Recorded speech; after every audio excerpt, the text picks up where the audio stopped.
ঢাকায় ফেরার পথে অতিরিক্ত ভাড়া আদায়ের প্রতিবাদে রংপুরের সড়ক অবরোধ করেছে বিক্ষুব্ধ যাত্রীরা।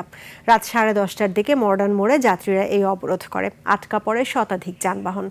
যাত্রীরা জানায়, ঢাকাগামী বাসের টিকিট 800 টাকার ভাড়া বাড়িয়ে 1800 থেকে 2000 টাকা পর্যন্ত দাবি করা হচ্ছে। অতিরিক্ত ভাড়া দিতে না চাওয়ায় কয়েকজন যাত্রীকে লাঞ্ছিত করে পরিবহন শ্রমিকরা।